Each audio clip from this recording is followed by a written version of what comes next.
संत शिरोमणि गोस्वामी तुलसीदास की अनमोल विरासत श्री रामचरितमानस के बाल कांड के 258वें दोहा तक हम लोगों ने अध्ययन किया।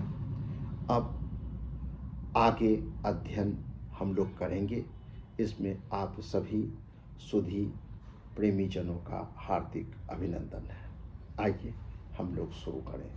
गिरा अलिनी मुख पंकज रोकी, प्रगट न लाज निशा अब लोकी। लोचन जलु रह लोचन कोना, जैसे परम कृपन कर सोना। रंगमंच सजा हुआ है। गुरु विश्वामित्र जी अपने प्रिय शिष्य श्री रामचंद्र को धनुष भंजन करने की अनुमति दे चुके हैं। रामचंद्र जी प्रस्थान कर रहे हैं, क्योंकि किसी भी शूरवीर राजाओं में वो साहस, वो ताकत नहीं था कि वो धनुष को हिला सके। राजा जनक अफसोस कर रहे थे कि मैंने बेकार ही ऐसी कठिन प्रतिज्ञा ली। मैंने तो सोचा नहीं था कि ये दुनिया वीर विहीन भी हो सकती है। इसी ताने को सुन कर के लक्ष्मण जी गुस्सा गए थे और उन्होंने कहा था कि जब तक रघुवंश कुल का कोई भी आदमी इस सभा में मौजूद है, तब तक ये वचन हम लोग बर्दाश्त नहीं कर सकते हैं। हमारे भैया, हमारे गुरुदेव यदि आदेश दें तो उसको कमल की डंडी की भांति हम तोड़ देंगे। फिर विश्वामित्र जी आदेश दिए हैं। अब सीता के मन में किस प्रकार की अकुलाहट है, वो क्या सोच रही है। जनकपुर के आम जनमानस जो वहाँ मौजूद हैं, उनके दिमाग पे क्या चल रहा है, उन्हीं सबको रेखांकित कर रहे हैं महर्षि गोस्वामी तुलसीदास। कहते हैं कि जो सीता जी कुछ बोलना चाहती है, उनके मन में कुछ बात है ऐसा जो निकलना चाहता है, लेकिन उनका मुंह जो है वो एक प्रकार से समझिए कि कमल के रूप में है जो रूखे हुए हैं। किसको? उनकी वाणी को तुलना किया गया है भ्रमर से। मतलब ये कि हम लोग जानते हैं कि कमल का फूल जो है उसके मकरंद को चूसते चूसते जो हमारा भ्रमर है, भंवरा है, वो उसी में रह जाता है, क्योंकि शाम ढलते ही, सूर्यास्त होते ही एक एक करके कमल की पंखुड़ियाँ बंद होने लगती हैं और कमल के मकरंद को चूसने का लोभ भ्रमर त्याग नहीं पाता। इस कारण वह प्रेम में समर्पित हो सारा रात उस कमल की पंखुड़ियों में कैद हो जाता है। सारा रात जो कमल की डंडी है, कली है, वो डोलते रहती है। फिर सूर्योदय जब होता है तो धीरे धीरे पंखुड़ियाँ खुलने लगती है और उसमें से भ्रमर पुनः गुंजायमान करते हुए बाहर होता है। इसी दृश्य को बड़ा ही सटीक रूप से गोस्वामी तुलसीदास जी तुलना करते हुए कहते हैं कि जो सीता जी का मुख रूपी जो कमल है, कमल रूपी जो मुख है, वो भ्रमर रूपी उनके वचनों को बाहर नहीं निकलने दे रही है। क्यों? क्योंकि लाज रूपी रात्रि, ये रात का समय है, पंखुड़ियाँ बंद हैं, जिस प्रकार से कमल का और भंवरे उसमें बंद हैं।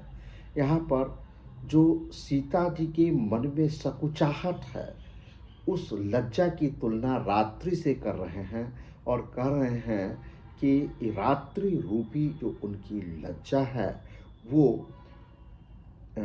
उसके कारण ये शब्द भ्रमर रूपी शब्द बाहर नहीं निकल पा रहा है। और नेत्र को क्या कहें, आँखों में जो आंसू है वो भी बहना नहीं चाह रही है, वो भी कहीं किसी कोने में, आँख के कोर में, आँख के कोने में वो ठहर सी गई है। ऐसा लगता है जैसे कोई बहुत बड़ा कंजूस हो और वो सोना किसी कोने में छुपा करके रखा हो, और उस कंजूस का सोना चूँकि वो किसी को बताता नहीं है, वो ऐन वक्त पर काम भी नहीं दिया और उसी कोना में दबा पड़ा रह जाता है। उस समय में उसे किस प्रकार का मलाल होगा, किस प्रकार का अफसोस होगा, इसी बात को गोस्वामी तुलसीदास जी रेखांकित करते हुए सीता जी की मनोदशा का वर्णन कर रहे हैं। आगे कहते हैं, सकुचि व्याकुलता बरि जानी, धरि धीरजु प्रतीति उर आनी, तन मन बचन मोर पनु साचा, रघुपति पद सरोज चितुराचा। अपनी जो व्याकुलता है, उस व्याकुलता के कारण सीता जी संकुचित हो गई है, सकुचा गई है। तो उनके मन में जो अकुलाहट है, व्याकुलता है, बेचैनी है, जो क्या होगा क्या नहीं, इसके कारण सीता जी बहुत ही सकुचा गई और बड़ा ही धीरज धर के हृदय में विश्वास को ला करके कही कि यदि तन, मन और वचन से मेरा प्रण सच्चा हो और श्री रघुनाथ जी के चरण कमलों में मेरी चित्त लगी हुई हो, तो भगवानु सकल उर्वासी, करहि मोहि रघुबर कैदासी, जेहि के जेहि पर सात्य सने हूँ, सोते ही मिलई न कछु संदेहु। तो सबके हृदय में निवास करने वाले भगवान मुझे रघु श्रेष्ठ श्री रामचंद्र जी की दासी अवश्य बनाएंगे। जिस पर सच्चा स्नेह होता है वह उसे मिलता ही है, इसमें कुछ संदेह नहीं। सीता जी कह रही हैं, जेहि के जेहि पर सत्य स्नेह हो, सो तेहि मिलई न कछु संदेह। ये सोच करके वो अपने आप को दिलासा देने का, भरोसा देने का प्रयास कर रही है।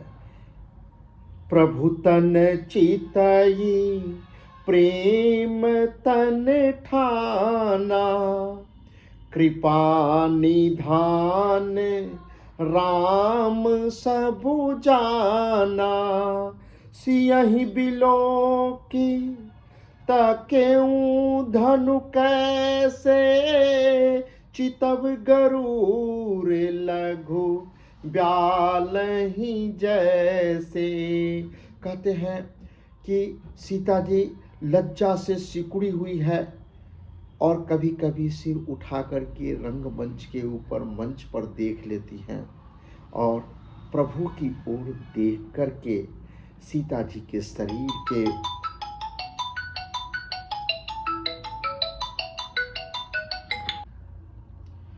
सीता जी ठान ली मन ही मन कि हमारा जो अनन्य प्रेम है वो सिर्फ भगवान राम के लिए ही है। यह निश्चित रहेगा कि या तो ये शरीर इन्हीं का होकर रहेगा या फिर शरीर रहेगा ही नहीं।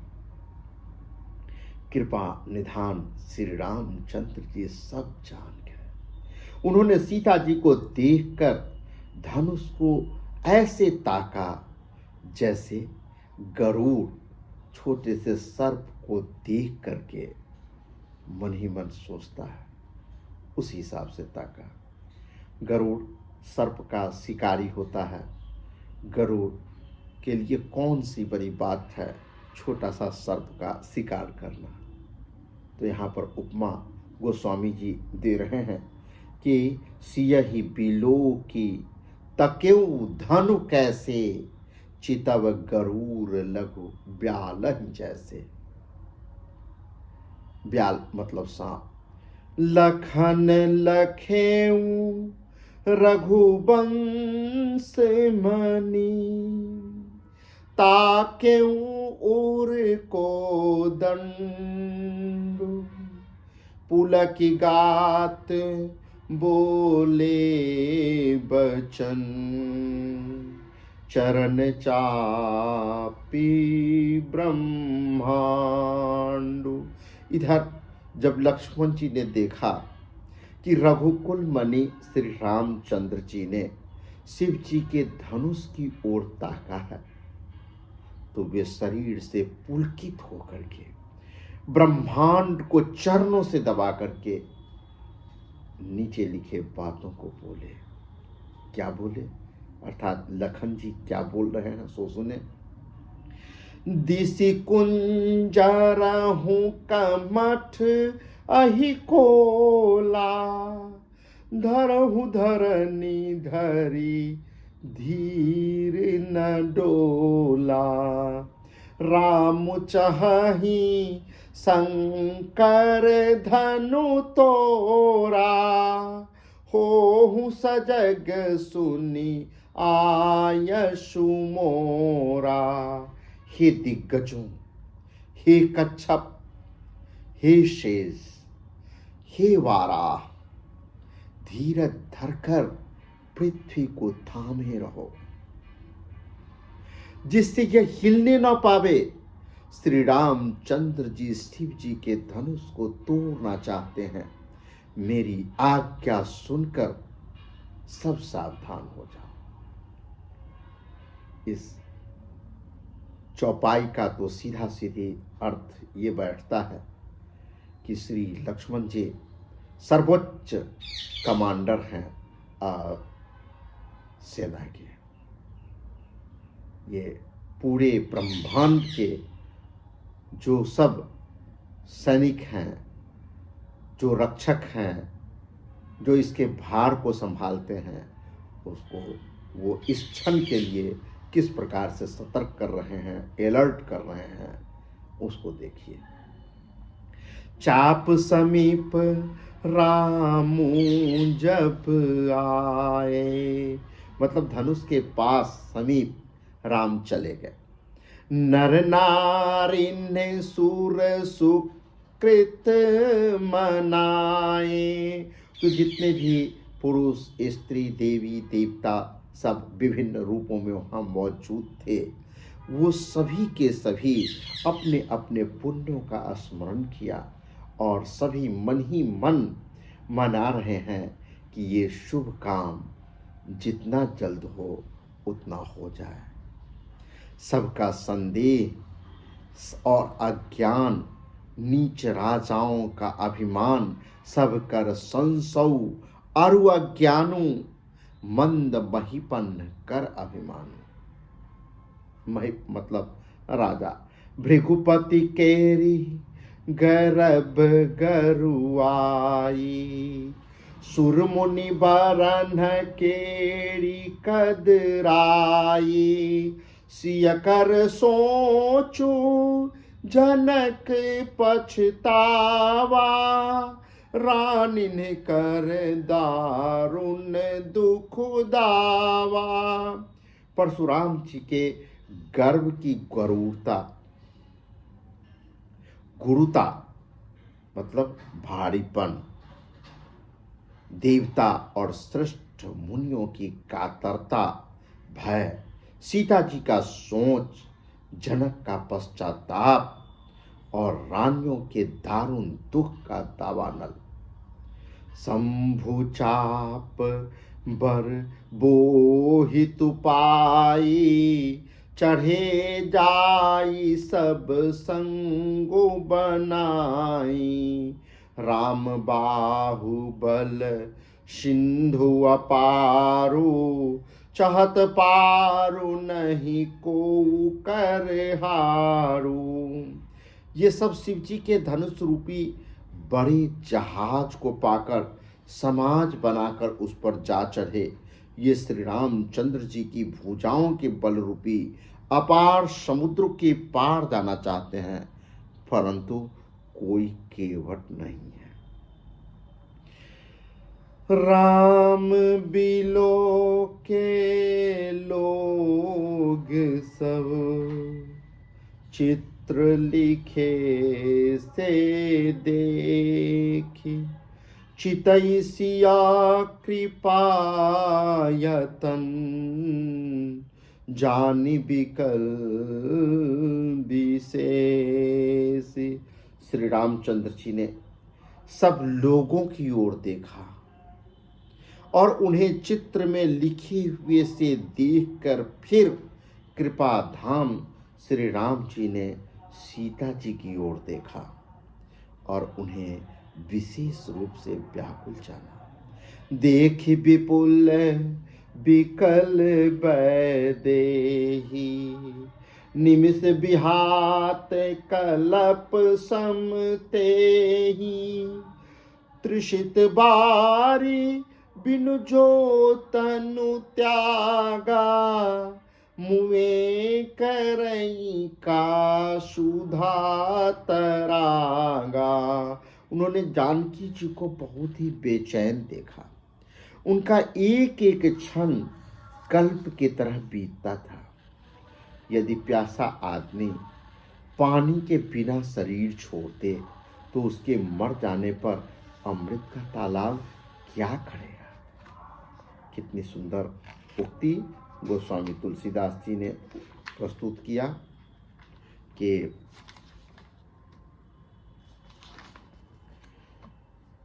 त्रिषित बारी बिनु जो तनु त्यागा, मुए करई का सुधा तड़ागा। वाह। का बरसा सब कृषि सुखाने, समय चुके पुण्य का पछताने, अस जिया जानी जाने की देखी, प्रभु पुल के लखी प्रीति विशेषी। सारी खेती के सूख जाने पर वर्षा किस काम का, समय बीत जाने पर फिर पछताने से क्या फायदा। जी में ऐसा समझकर श्री रामचंद्र जी ने जानकी जी की तरफ देखा और उनका विशेष प्रेम पाकर पुलकित हो गया। गुरहि प्रणाम मन ही मन किन्हा, अति लाघव उठाई धनु लिन्हा, दम केहूँ दामिनी जिमि जम लयऊँ, पुनि नभ धनु मंडल सम भयऊँ। मन ही मन उन्होंने गुरु को प्रणाम किया और बड़ी फुर्ती से धनुष को उठा लिया। जब उसे हाथ में लिया तब वह धनुष बिजली की तरह चमका और फिर आकाश में मंडल जैसा आकार पकड़ लिया। लेत चढ़ावत खेचत गाढ़, काहू न लखा देख सब उठाढ़े, तेहि छन राम माथे धनु तोड़ा, भरे भुवन धुनि घोड़े कठोरा। लेते, चढ़ाते और जोर से खींचते हुए किसी ने नहीं देखा। अर्थात ये तीनों काम इतनी फुर्ती से हुए कि धनुष को कब उठाया, कब चढ़ाया और कब खींचा इसका किसी को पता तक नहीं चला। सबने श्री राम जी को धनुष खींचे खड़े देखा। उसी क्षण श्री रामचंद्र जी ने धनुष को बीच से तोड़ डाला। भयंकर कठोर ध्वनि से सब लोग गुंजायमान हो उठे। भरे भुवन घोर कठोर रव रवि बाजे तजे मारगु चले चिकरहि दिग्गज डोल मही अहि कोल कुरुम कल मले सुर असुर मुनि कर कान दिन्हे सकल बकल विचारहि को दंड खंड राम तुलसी जयति बचन उचारहि। घोर कठोर शब्द से सब लोग भर गए। सूर्य के घोड़े मार्ग छोड़कर चलने लगे। दिग्गज चिघारने लगे। धरती डोलने लगी। शेष वारा और कच्छप कलमला उठे। देवता राक्षस और मुनि कानों पर हाथ रखकर सब व्याकुल होकर के विचरने लगे।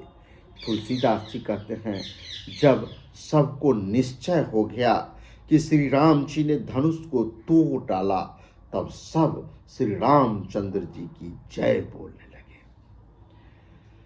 सागरु रघुबर बाहुबलु शंकर चापु जहाजु